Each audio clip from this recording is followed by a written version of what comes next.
Okay. So we're live. Do you just let me know when you're ready? I don't know if you want to wait for a few people to jump on. Oh, no, I like to start on time. Okay. Reward those who are here on time. Right? Absolutely. Okay. All right. So this is actually my mom. She is really excited about the program. So this is Casey, and are you with the Central Utah Water Conservancy District. Yep. Yes. So I feel like you're teaching our water efficient class. And we'll go from there. Anything else you want to add? Yeah, I'll add my own. Okay.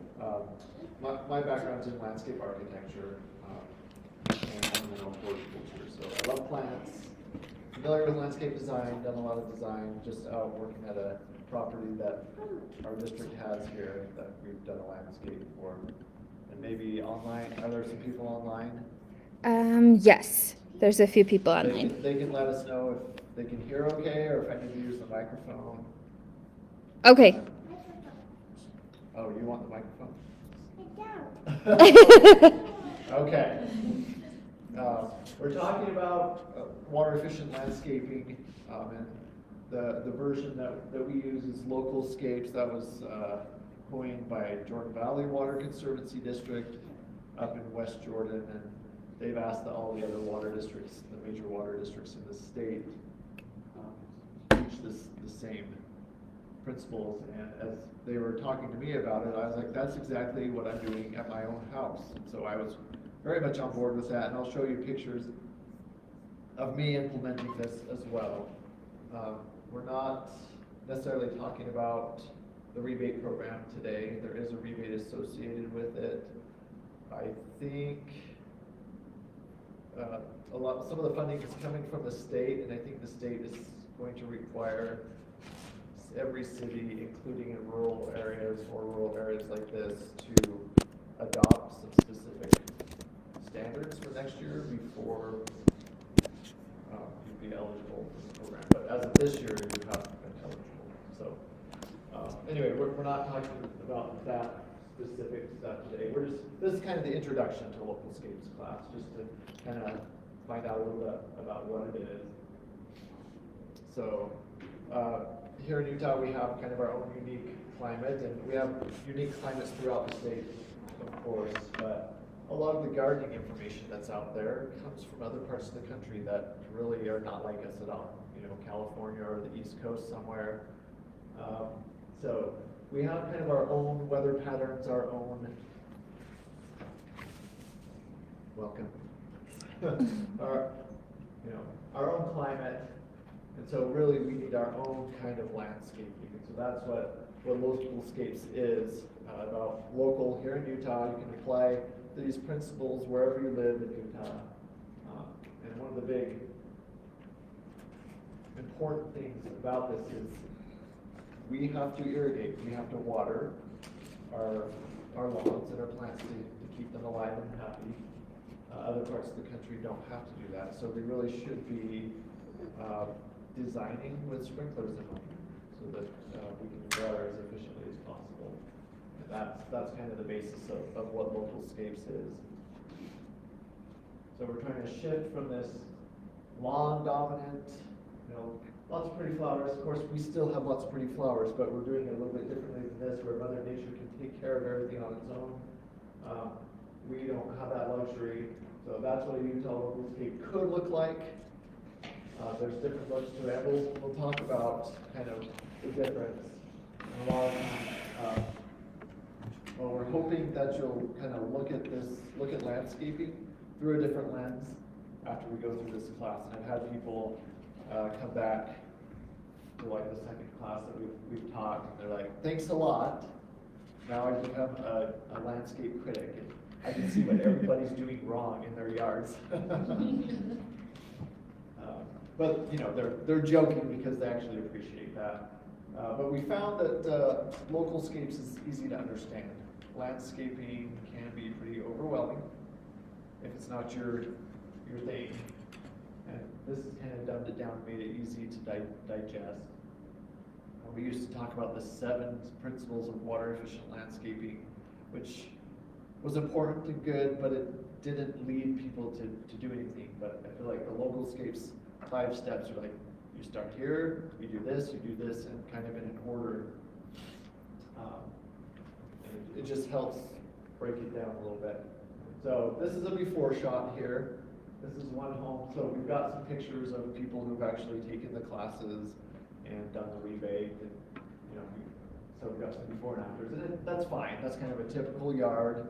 That's fine, but they've got a lot of grass that they didn't use, and a lot of grass, especially the park strip. Do you guys have park strips here in Vernal area? This area between the sidewalk and the road. Anybody have those? I think in a few In places. a few places, yeah. Mm-hmm. And it's usually just a spot we don't use, you don't recreate on, and so why not put something else there instead of grass that takes a lot of water. So here's an after shot where they still have grass. We consider that an important part of the landscape. It's not a necessity, but it's an important part for a lot of people. It is a necessity. That's the same home? Yeah. They changed their windows too. That's not a requirement for local schools. I don't know why. A lot of these pictures I've noticed they do that. And I guess it's because they're doing all these things at once. Like, oh, I'm beautifying my home, I might as well do my landscape, or vice versa. Yeah, you can see, right? No, that doesn't show the address on that one. But anyway, that is the same home. This is after a few seasons, a few years that it's been in place. That's kind of what we're looking at doing. So the idea is to reduce maintenance as well. So we're trying to get increased curb appeal, make it more attractive, reduce the maintenance. So we reduce the size of our lawn so there's less mowing. We're keeping obstacles out of the lawn so there's less edges in there. And all of our shrub beds, planting beds have 3 to 4 inches of mulch, and they're being watered with drip. And so they're just getting water right where they need it, not just spraying everywhere to encourage more weed growth. And it simplifies irrigation. So a lot of times the way people design is they just kind of look at their yard and say, okay, I'm gonna kind of imagine it all with grass and cut out my planting beds.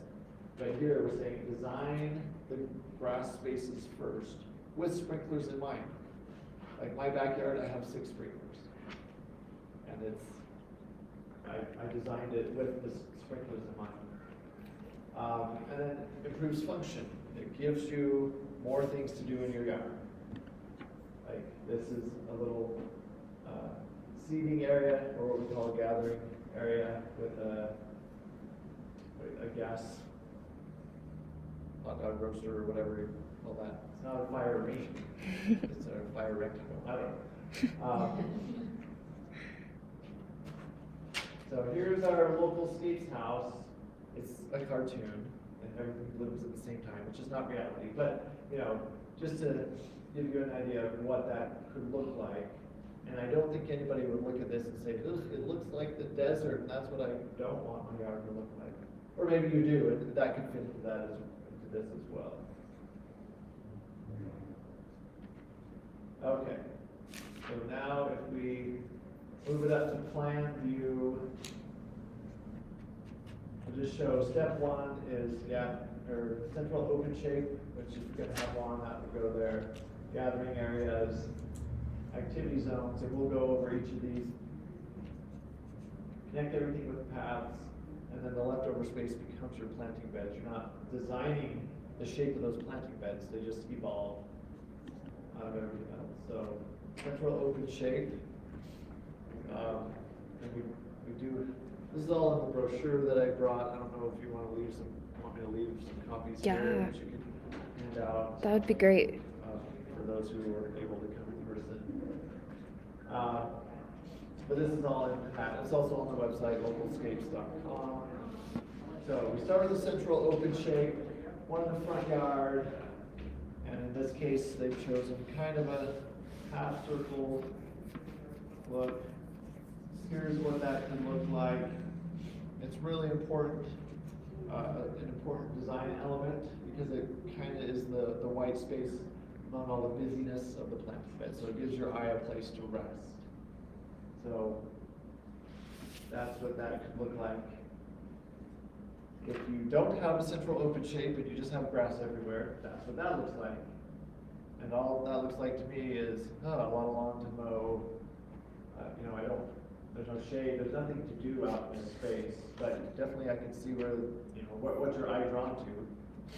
The front door, so you know exactly where to go to get into the house, but maybe you want to, have some more interesting things there. So that's one extreme. The other extreme is this, where, we're saving water, but I haven't known anybody who thought this was a beautiful landscape. It's just too busy that it doesn't have that central open space to break that up and make it a little easier to read.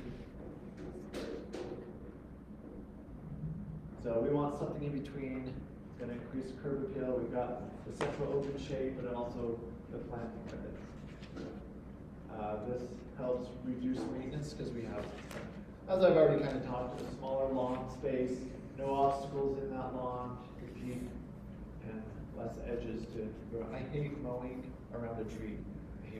I hate mowing, but except I won't let anybody else mow my lawn because so who cares? But anyway, it's less exciting to mow around a tree. It just it also breaks up that space as well.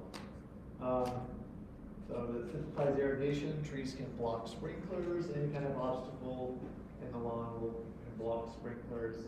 This is the most efficient way to have no obstacles in there. But you can see two examples here. Here's kind of our typical traditional yard. We've got lawn everywhere with a few foundation plants, and then we put in this little kidney bean island and a tree, and we grew another tree in the lawn right there. And so we broke up that lawn space and made it less usable. Clearly, the usable space is right here versus what a localscape. I hope you can still see me, but a localscape where you kind of green the bean, and now the kidney bean doesn't have to be that shape. It is the lawn space, and 100% of that lawn is usable. And we've got basically the same amount of usable lawn that we're using for watering, mowing, and fertilizing a lot less lawn. So here's what those two homes could look like in real life. These two homes are in the same neighborhood. So they've got that island where they've broken up their lawn space. Maybe they wanted some privacy, and that's why they did that. But I would say that this other one that has the central open shape also has privacy, but it frames the house much better. You can still see there's a house there.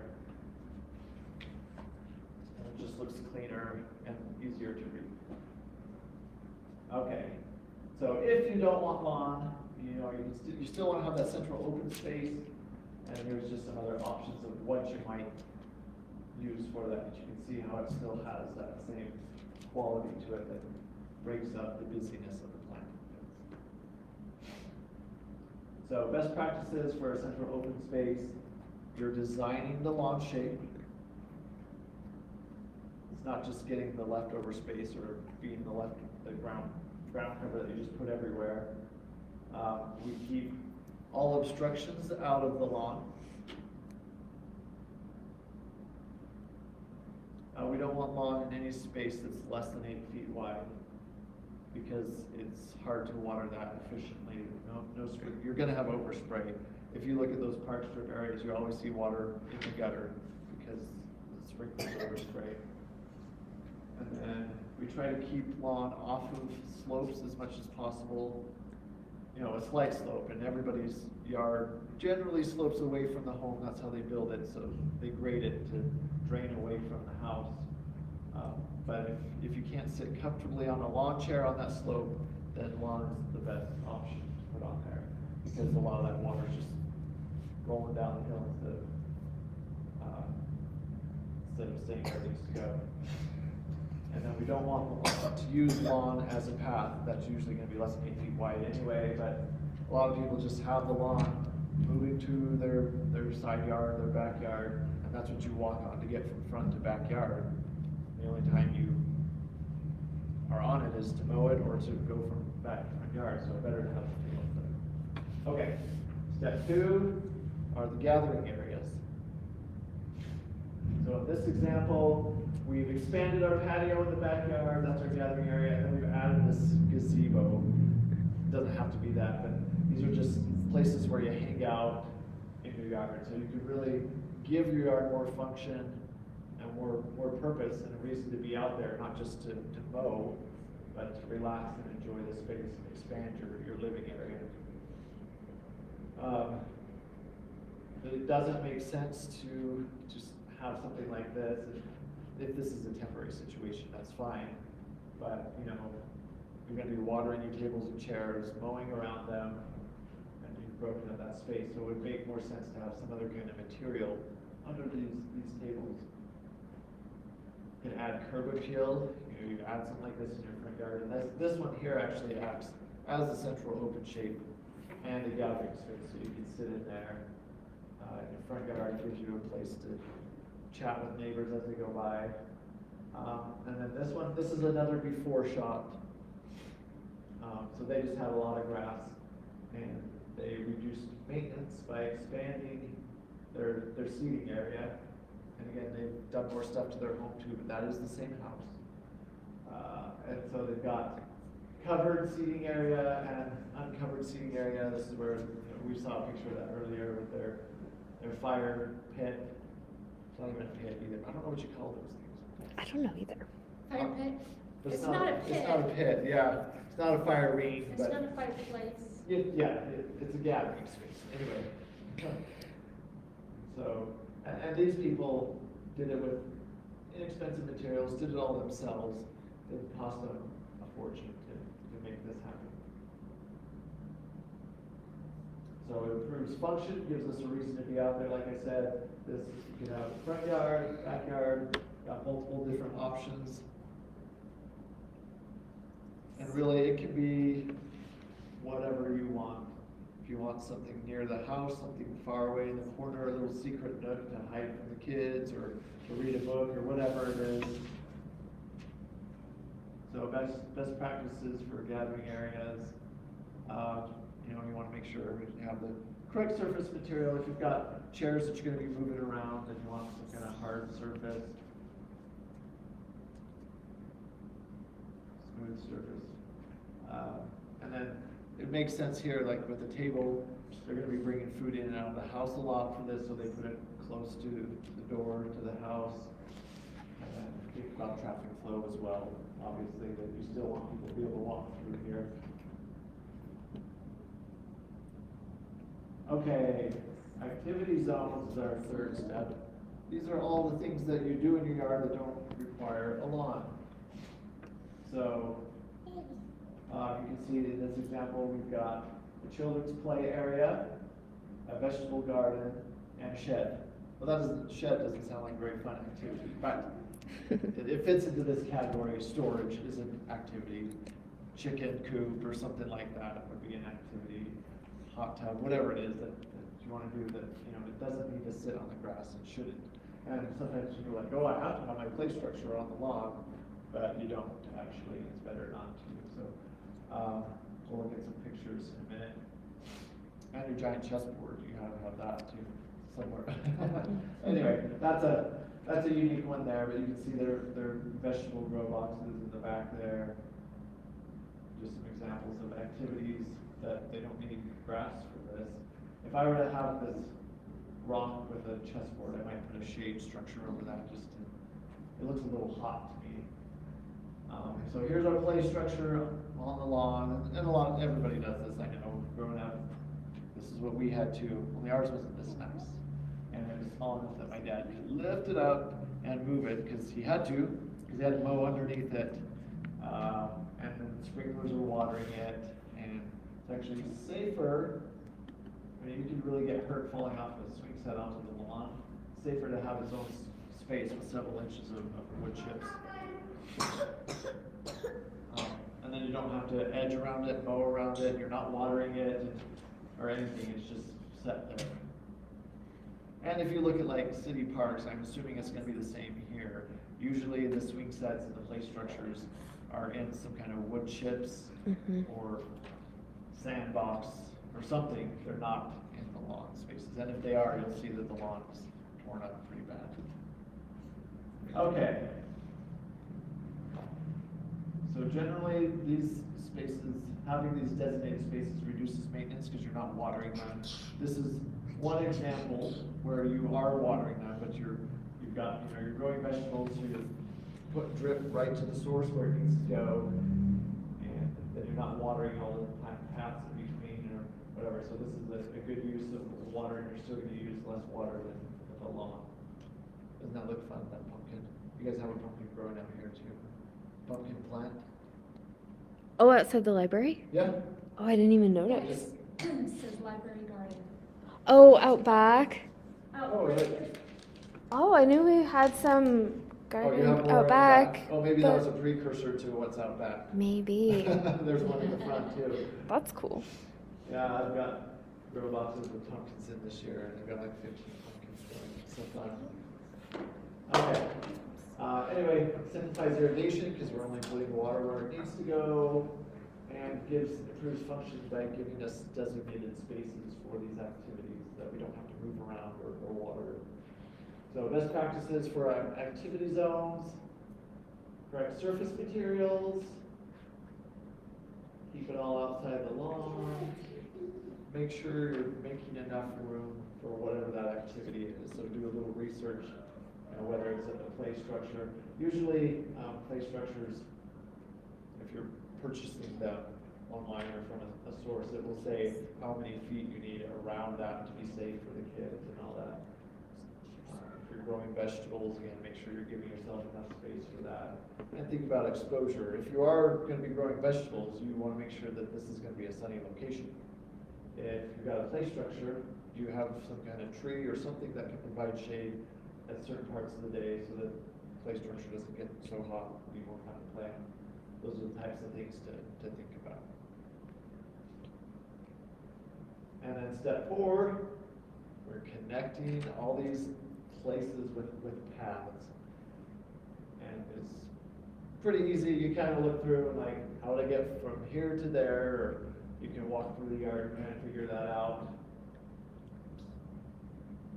And paths really, they add value to your yard, and function. I'm getting ahead of myself, I guess, but I mean, it's kind of fun to see something like this and be like, ooh, where is this going to take me?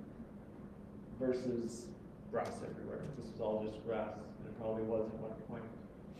The side yards are notorious for just being grass with no point to them. So they've made it fun and exciting. I know this is a little bit blurry, but if you don't create paths, somebody's going to do it for you. Maybe you don't have dogs, but they're looking a little guilty. But this guy is happy, and he has no guilt because he's walking on a path that was made for him. Not probably for people too, but anyway, so it gives you a designated spot to walk. That's pretty low maintenance.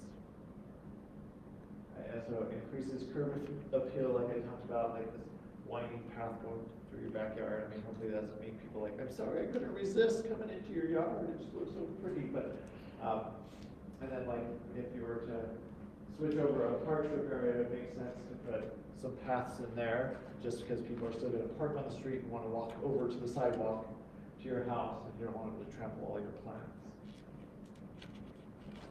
Again, it reduces maintenance. I don't have to water, fertilize, or mow or edge this, versus if this is a lawn.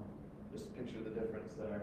And not a maintenance nightmare, but as a path of gravel or flagstone or stamped concrete, much easier to take care of. And of course, improves function by getting you from point A to point B easily. So best practices for connecting spaces. If you've got main paths that you're going to be using throughout the year, including the winter time, that you'll need to remove snow from, then you want to have some kind of hardscape like concrete or stamped concrete, something like that. Any optional paths or ones you wouldn't use in the winter time could be gravel or simpler material.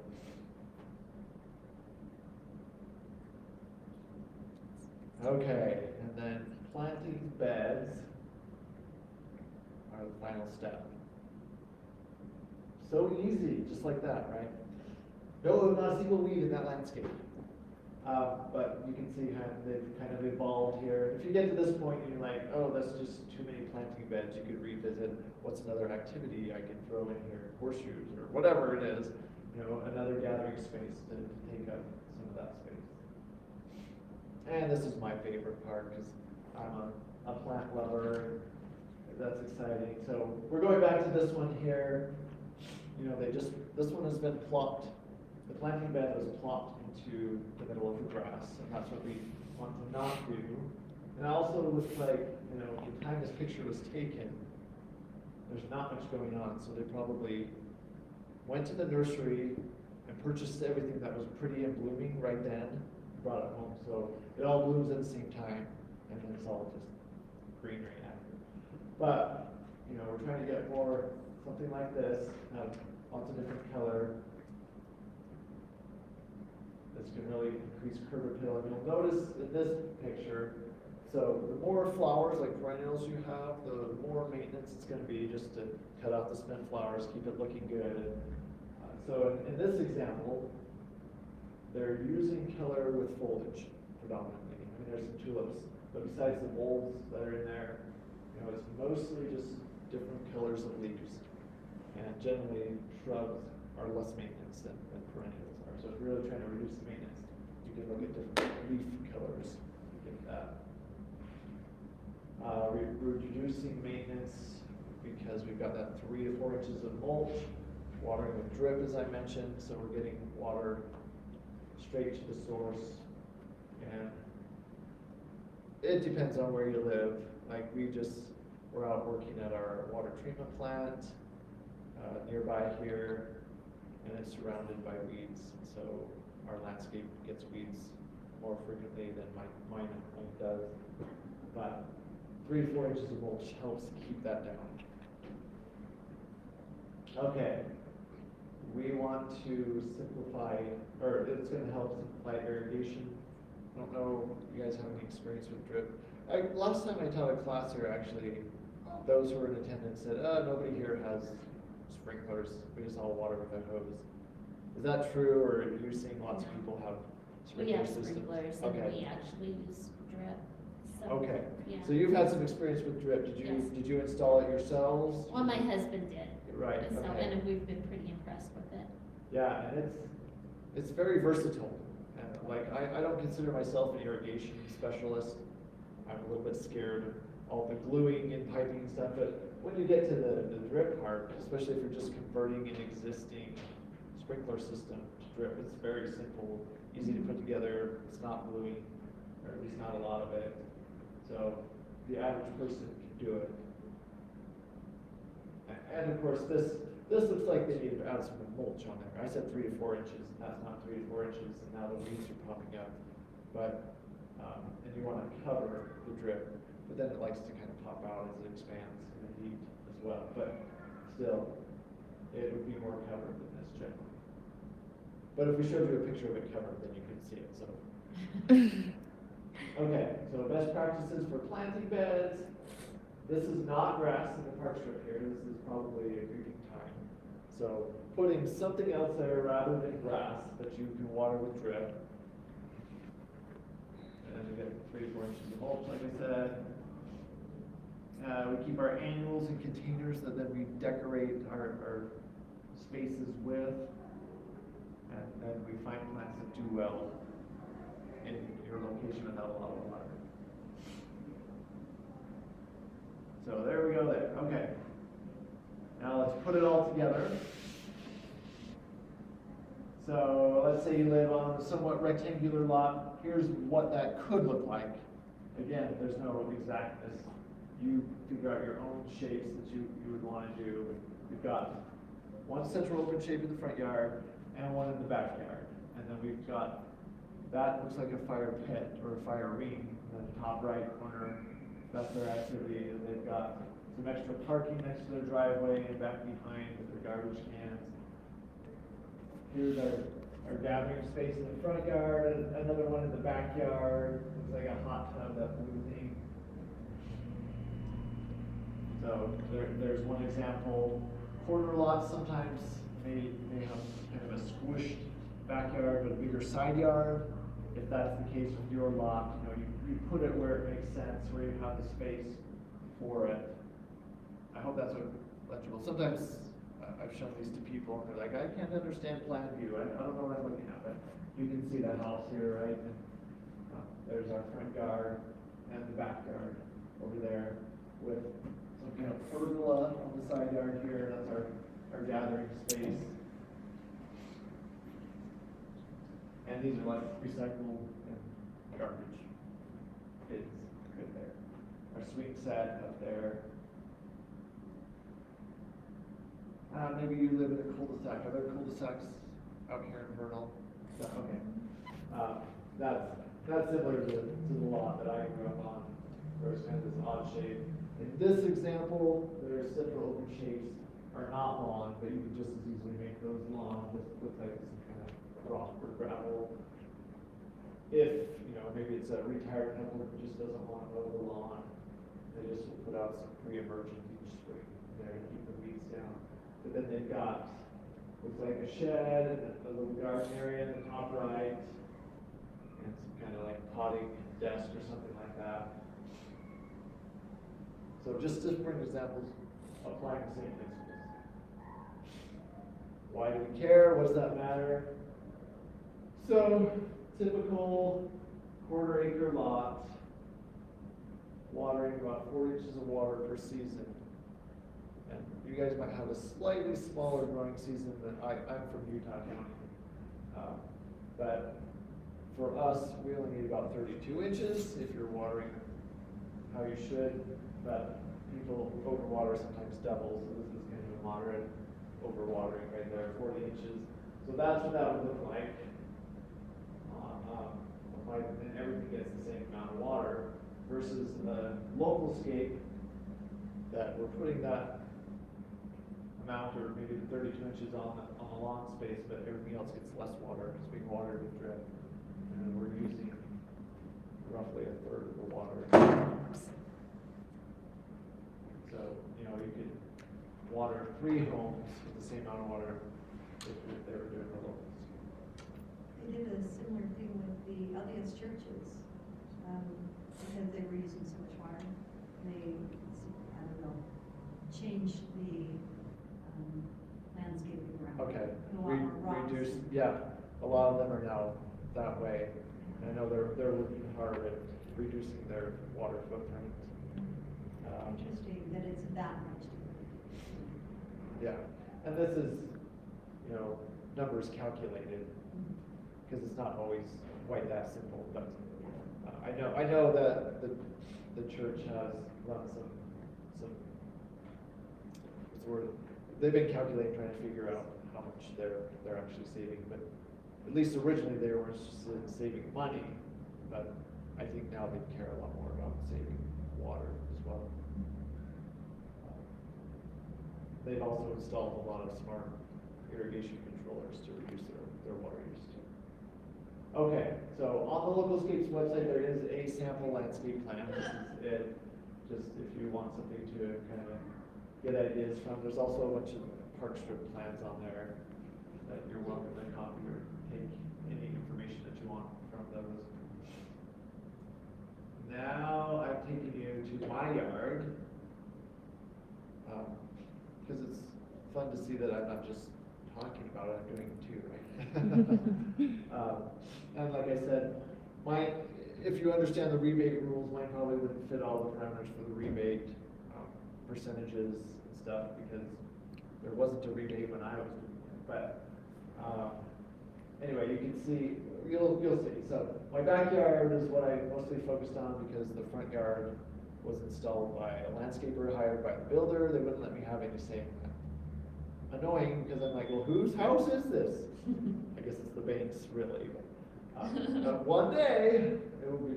But anyway, so backyard, we have a clean slate, nothing going on. Our neighbors, you can see, had the builder just put down grass across their whole yard, and all those weeds back there, those are not ours. That's a creek area back behind. It's not so bad anymore, but so blank slate. So those neighbors over there called us the Bonneville Salt Flats, because we didn't have anything right away, because I'm like, no, you're not touching this builder. I'm gonna do this myself. And we've done it over several years, one project at a time. That's what I can handle, and that's what I can afford. So put together a plan, and you can see that I had 2 grass spaces in the front yard. Anyway, we'll talk about that, but the big grass spot backyard, all this kind of chartreuse light green color is the planting bed, paths are the brown, gray was my gathering areas, and blue was my activity zones. And then I kind of fleshed it out a lot. And yeah, you can see, oh, I'm getting a picture. You can see, I always have to point this out and say, yeah, I'm not following it exactly. There is a tree installed by the builder right there in the middle of the grass. And I want to remove all that grass there too, but my wife won't let me. So, I would just put a ground cover underneath it. That would be an easy fix for that. But, so just kind of, here's how we make it beautiful in the computer.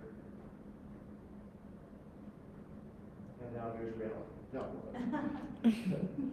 This is the beginning stage. So we put up a fence, so we're blocking out those weeds. So it'll take us to get through that fence. But anyway, put up a fence. Now we were expanding our patio, the back. Probably should have made it bigger. And then there's the lawn space. This is about 1,500 square feet in our backyard. It's not huge, but it's plenty of space. It is plenty of space. You can see it look like it's good space. I put a concrete curb around that. That keeps the grass pretty well maintained, staying in where it's supposed to be. And I do like right angles, so that's not a requirement for Localscapes. But that's what I like to do, and my wife was like, oh, really? I like curves. But she's warmed up to it, especially since we've had so many compliments. People come over and they're like, I like your yard. They can't figure out why. It's because it was designed. And then this works, I think. This space up here was my designated play structure space. So there's that play structure. And then filling all the planting beds. That was the first spring after the plants had been in place from our 2nd-story window.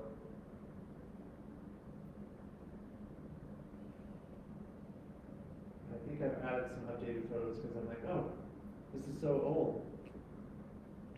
But it's fun to see all the different types of plants, things you can do. Yeah, and I catch the butterflies in my yard, it's fun. Okay, yeah, this is some more, these are from this year, pictures.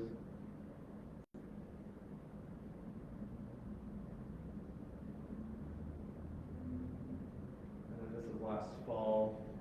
Anyway, thinking about fall color as well. Okay, so took this off of Google Maps.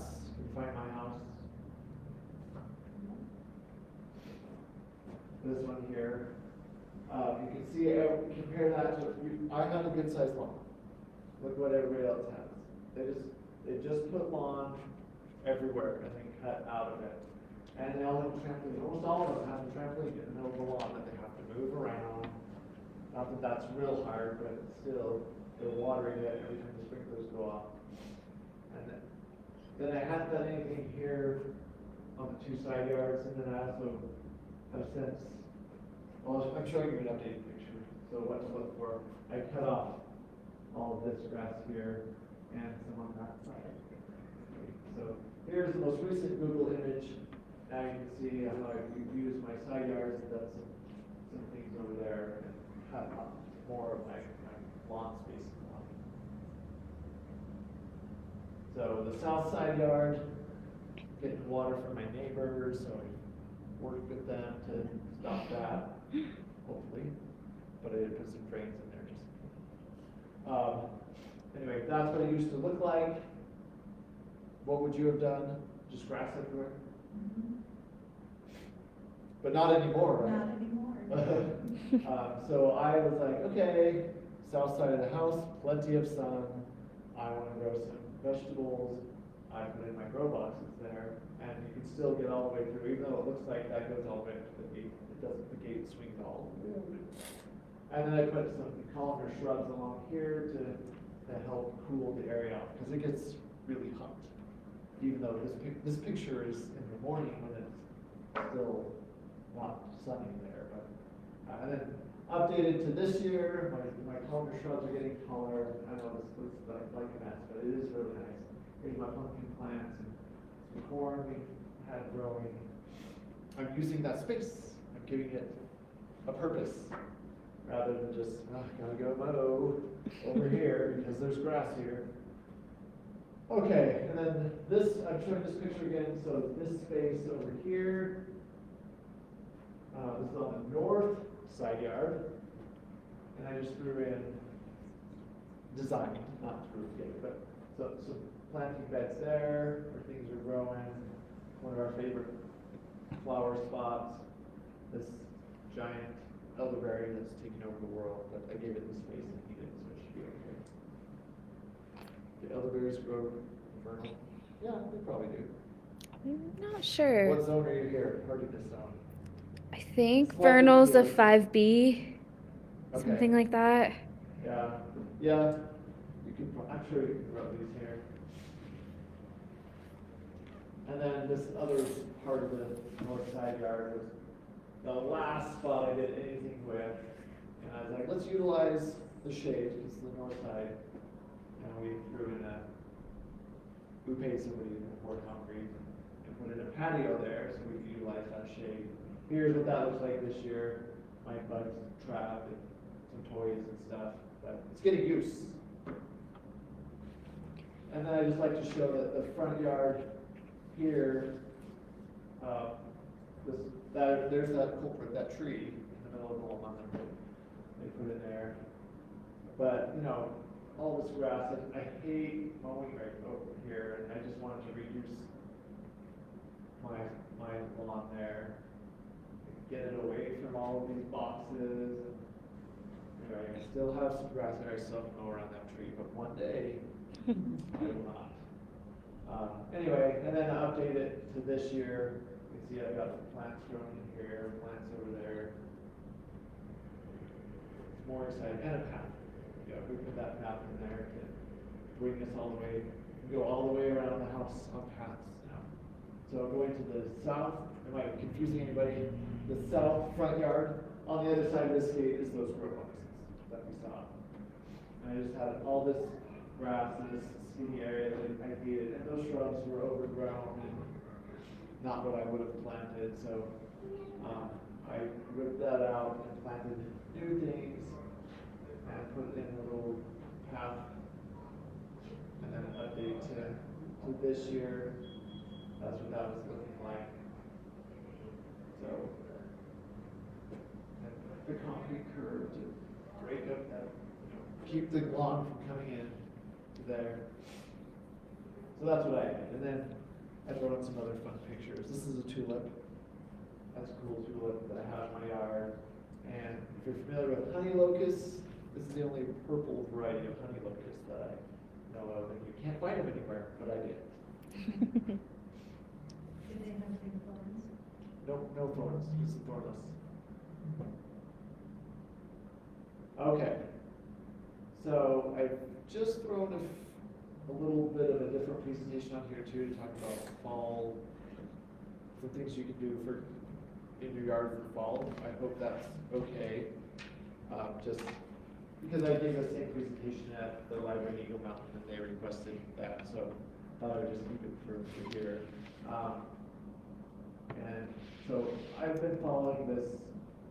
Whenever I talk about what to do for your lawn, I've been following this USU extension sheet that I found, and they keep moving it around, and so it was hard to say, here's where you find that, so I just stuck it on our website, so that's where you can find that. I have 2 copies left here if you're interested in taking one of those, or you can just pull it off of our website there. It just kind of breaks down like minimum care, optimum care, you pick what you want to do, but anyway, that's where I get my information about lawns. And I feel like my lawn looks pretty good. And usually, well, you'll see some pictures, I think, too. My neighbors really help me out because they don't take care of their lawn. They're just renters. They don't care as much. Anyway, so right, first part of September is the ideal time, the best time, the most important time to put fertilizer down. And if you haven't done it, you didn't do it then, I know Robin just barely put it down. And she's gonna want it done for this year. So you can still do it right now and call it good. Does it have to be watered in? Some of them say they don't. I always like to, just a little bit. So it's either like, is your water turned off already, or? Just blew our Oh. storm yesterday. So, but isn't it supposed to rain? So you could, as long as it's not gonna be a huge rainstorm and wash it all across the sidewalk or something, you can lightly water it in or something, and that's, but you can get them that say it doesn't need to be watered in. I'm always like, oh, it might sit there and burn my blades of grass or something, so that's my concern about that. So you're probably familiar with the three numbers on the front, the nitrogen, phosphorus, and potassium. I don't know what your soil is like here. If it's anything like up at our water treatment plant, that one is pure sand. That's very different than my soil at my house. But at my house, and throughout a good portion of Utah, all we care about is nitrogen. The phosphorus and potassium there's plenty in the soil already. But if you don't know, and I don't know here, so you have to check. I did a soil test and found out that I have too much phosphorus and too much potassium, and I should never be adding those to my soil. But nitrogen is what makes it green and grow, and that's what we're really lacking in our soils. So, I forgot. That's supposed to say May 1st. It's there. It's black. You can't see that on a black background. I forgot to white that out. But beginning of May, you're using a high nitrogen. September, another high nitrogen. And I'm saying the one I use is the 3204, but it's really just the one that matches my spreader, so that I don't have to do any math. It just tells me on the bag, set it to this, and then, so that's why I'm still adding a little phosphorus even though I don't need it. And then right after the trick-or-treaters come by, I put down another type, or another fertilizer. I just use the fall fertilizer, so again, I don't need that 10 there, but it's recommended is ammonium sulfate or urea, because they're just straight nitrogen basically. I can put those down in November. Oh, I don't think we got, well, anyway. And then it's important to cut back on your watering in the fall, even though the temperatures are cooler, even though it's still been nice. It did go bad for a while and then bounced back. Mm-hmm. But I finally just watered for the first time in October, a couple nights ago, 2 nights ago. But really, I probably don't have to water again this year. And you just said you blew out your system already. So you're done watering, but people forget. And they just like, I had it set for July and it stayed that same until I shut off the system. Now is a great time to kill weeds if you're using like glyphosate, which is what's in Roundup, because they're starting to prepare for the winter, go dormant, pull everything, all my nutrients back in, down to the roots, and that's how glyphosate works, is you spray the leaves and it pulls that down into the roots and kills it. So it's the best time right now. Now is a great time to transplant things, and I have a little success story that you've kind of already seen the results of without realizing. Anyway, this is a redbud tree in my friend Barb's yard in Spanish Fork, and they were doing some expanding of their home and ended up having to remove this tree. And so she's like, hey, do you want a free tree? It's like, oh, okay, sure. So she dug it up. End of October. It was October 27th, brought it to my house, and it sat there all day, because we had to go to work. She came at like 6 in the morning, and if I had done this in July, it was toast. I sprayed it off to keep, you have to keep the roots moist and wet, but it was cool enough, wasn't concerned. We came home and planted it that day. That's what that looked like when we first planted it. And then it's that same one you've seen already, but it finally bloomed this year. So this was 2 years ago, and then last spring it didn't bloom because we had a late freeze. Anyway, it bloomed, and then that's what it looked like as it was growing this summer.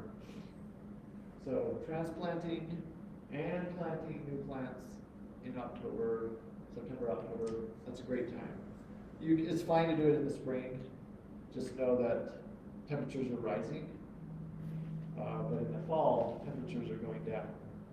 Now, air temperatures cool more quickly than soil temperatures, and so that gives the plant plenty of time to continue to grow and gives it a head start in the spring. So it's a great time to plant these and transplant. And in the sheet it talks about raising the height of your mower in the summertime so that your grass doesn't dry out as quickly. Now we're bringing it back down. We don't want to have a super long lawn for the winter because we get snow mold. And so we're cutting it down a little bit. Once we have a freeze, have you guys had a freeze here yet? Probably not yet. It's coming soon. Your annuals will die. This is our annual pot from our building. They're not dead yet, but once they freeze, then you just rip them out. You don't leave them there all winter long. And you swing it some kind of cucumber or squash or something on the vine. Anyway, then we clean up our vegetable gardens. Again, we want to clean that all up and get rid of it because we don't want to harbor pests and diseases over the winter time. It's good to give your trees a deep watering. One last time, late October, if you can. If they need it. This year, maybe not. We've had some pretty good rain so far. This is when we plant our bulbs, the tulips and such. And then we clean up leaves. That's duh, right? But why do we? We want to make sure to pull them off the lawn. Again, that's that snow mold. I don't know how it was here, but down in Utah County, leaves, so last October it was super nice weather, then all of a sudden, freeze. And it tricked the plants, it shocked them, the trees, and a lot of them did not drop their leaves. They just, I'm frozen. And so I couldn't clean up my leaves. And it ended up not being until January that I could finally, the leaves fell off around Christmas time. And I had to wait for the snow to melt a little bit, and then I cleaned up my leaves. I already had mold growing in my lawn. So that's why we like to clean them up. You can, chop them up and leave them on the lawn that way, all chopped up, and then add nitrogen to the soil. But we don't want to just leave leaf piles on there. And if you don't shut down your sprinklers, this is 3 years ago. I remember because our son was just born, and I was having a little time off of work and driving past a business in Lehigh, and they hadn't turned off their sprinklers yet. At least turn them off. But I know they're usually reliant on a landscaper who's trying to get everybody done all at the same time. So it's not their fault. And I erased their names, so you can't. I'm not trying to point a finger at anybody, but it was very beautiful. I don't know if you guys have ever been to the Midway Ice Castles, but that's what it reminded me of. That's how they make them. It's just spraying water with sprinklers. Voila, but when it's freezing like this, you don't need to water your lawn. But you already know that because you've already shut yours down. And then this one is usually for the out-of-staters who are from Arizona or somewhere and have no idea that you need to detach your hose or it can burst if you've got problems. So, because the water freezes and expands, And then we already talked about that November fertilizing. So here's an example of what ammonium sulfate would look like, or urea. Okay, so I put down that November fertilizer, and this is, I can't remember if this was December or January, but anyway, see my neighbors make my lawn look good, because you can see the line of where I put the fertilizer. Okay. Also a great time to cut back ornamental grasses. That's proof that I do work outside, I'm not always in the office. I prefer to do the ornamental grass. Anybody have ornamental grasses or want to have some? I know they grow here. We've got some at our property here. Anyway, I like to leave them into the winter for winter interest. But at our garden that we used to have in Orem, we had so many grasses that's usually when I had no staff to help me. And so I do as many as I could around Thanksgiving time, and then do the rest in March. So March is when I prefer to do. Good time to sharpen tools once we're kind of done with everything. Sharpen all our tools. Here's my hand again.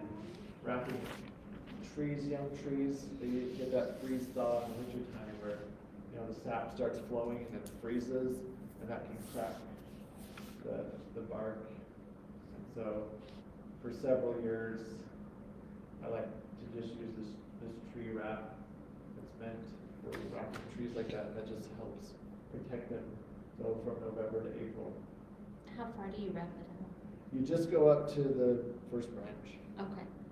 And the stuff I just use a butter knife to tuck it in at the top, and it stays. It's magic.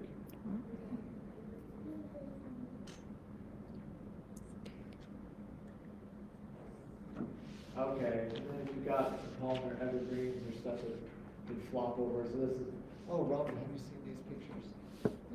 Robin and I wrapped these. This one, it's really windy. We're at the mouth of Provo Canyon, and so we get a lot of wind, so the wrapping doesn't always work. But this one stayed, and that one didn't, you can see how all the branches are bending. Doesn't matter, because the deer ate them this year anyway. There were just so many. We have resident deer, but they were really bad this year because of all the snow. And that tree is now gone, but if you could buy evergreens that have branches that go like this instead of like that, these are the ones that bend in the snow. If they're like this, you don't have to worry about it. But you do want to leave. You don't want to fully mummify it because it still needs to photosynthesize. So you have to leave some of the leaves exposed. And we don't prune trees in the fall. Pruning actually encourages growth. If you've ever noticed that, you cut one branch and then a whole bunch are trying to grow, like, oh, I gotta do what I do. Anyway, so in the fall, the tree needs to be preparing for dormancy, and if you prune, you're gonna delay that dormancy, and that can potentially harm the tree. And so, we wait, most trees is February, March times when that's really hard to read in red. Sometimes when I cut and paste, it changes the color of things, and I don't bother to fix it. I'm sorry, but anyway, those are my sources. A lot of U.S. resources.